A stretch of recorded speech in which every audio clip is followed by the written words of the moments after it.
السلام عليكم ورحمة الله وبركاته. أهلا بكم في قناة حروب وخرائط، وعودة أخرى إلى الحرب الروسية الأوكرانية، ونذهب اليوم أيضا إلى جبهات دونيتسك.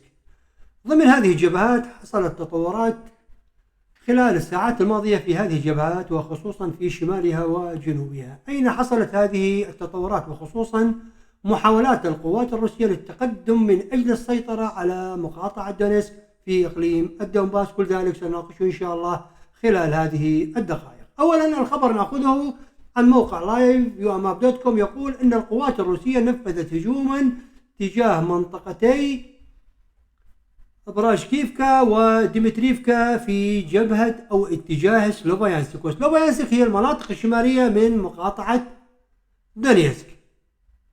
وأيضا من نفس الموقع هناك أيضا خبر آخر يقول أن القوات الروسية أيضا نفذت هجوما آخر، ولكن هذه المرة في الجبهات الجنوبية من دونيتسك، وتحديدا أطراف مدينة دونيتسك، وخصوصا كما نفذت يوم وأمس الأول تجاه مدينة أفيديفكا وبيسكا. اليوم القتال اقترب من مدينة كراسنوغوريفكا. أين تقع كراسنوغوريفكا؟ سنلاحظ ذلك من خلال الخرائط لكي نفهم ما هي التكتيكات التي تقوم بها القوات الروسية في هذه الجبهات.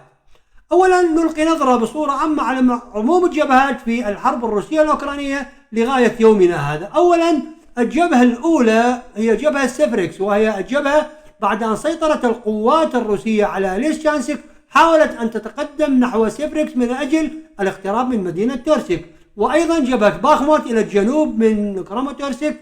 وفي الأيام الثلاثة الماضية كان هناك قتال وما زال في أطراف مدينة دونيتسك الغربية والشمالية من المدينة. اليوم القتال انتقل إلى جبهة سلوفيانسك في شمال دونيتسك، بينما جبهة خيرسون ما زالت القوات الأوكرانية تواصل قصفها بواسطة صواريخ الهايمرس العالية الدقة من أجل تدمير الجسور على نهر الدنيبر وقطع الإمدادات عن القوات الروسية المتواجدة شمال نهر الدنيبر من أجل تنفيذ هجومها المقبل الموعود.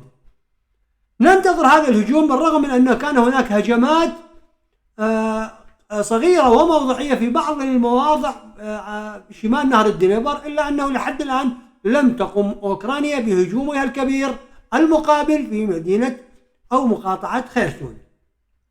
نذهب إلى الأخبار التي نقلناها قبل قليل، وهي جبهة سلوفيانسك شمال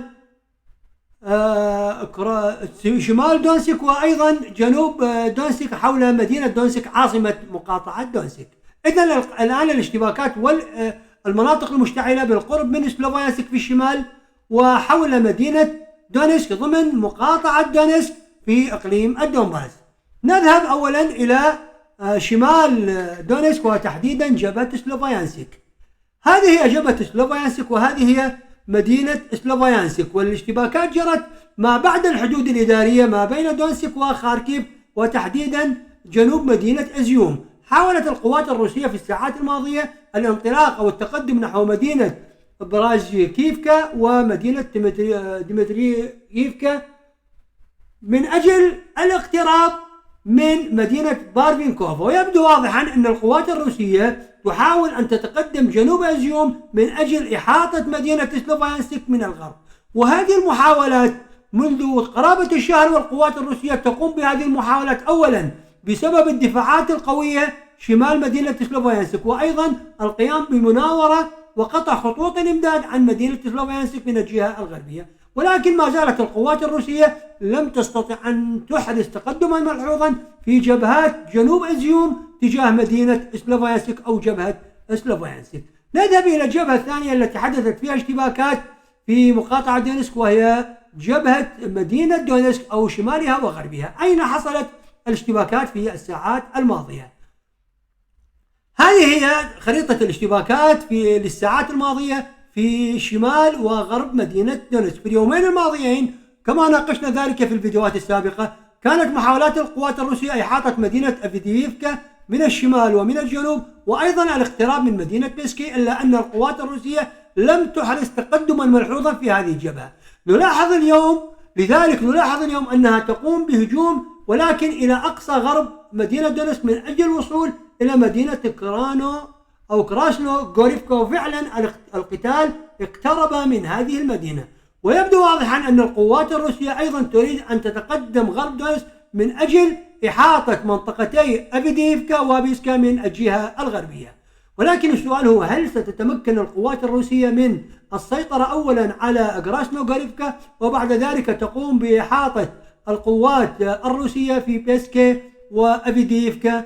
نترك السؤال على هذه الأجوبة للساعات والأيام القليلة المقبلة. ولكن هذه الخطة بصورة عامة هي جزء من الخطة الأكبر للقوات الروسية سواء في شمال دونيتسك أو جنوبها من أجل السيطرة على كامل إقليم دونيتسك الذي تبقى منه ما قرابة 40 إلى 45% فقط تسيطر عليه القوات الأوكرانية، والقوات الروسية تحاول أن تسيطر على كامل هذا الإقليم منذ قرابة الشهر، ولكنها تقدماتها بطيئة وحسب استراتيجياتها أو تكتيكاتها القيام بعمليات صغيرة بواسطة بمستوى أفواج أو أفواج تكتيكية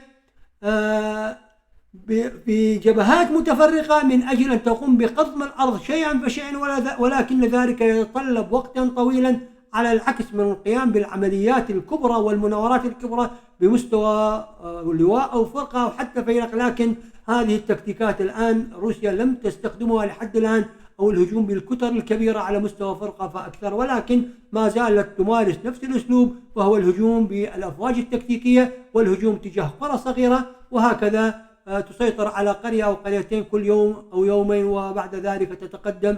ولكن كما قلنا هذا هو الأسلوب الجديد الذي تتبعه القوات الروسية من أجل السيطرة على إقليم الدونباس، وتحديدا اليوم في مقاطعة دونيتسك ضمن هذا الإقليم. نأمل أن نكون قد أوصلنا لكم فكرة مبسطة عما يدور من قتال في جبهات الدونباس وتحديدا جبهة دونيتسك. في الختام، لا تنسوا دعمكم للقناة من أجل أن يصلكم كل ما هو جديد في الحرب الروسية الأوكرانية من خلال قناة حروب وخرائط. شكرا لكم والسلام عليكم ورحمة الله وبركاته.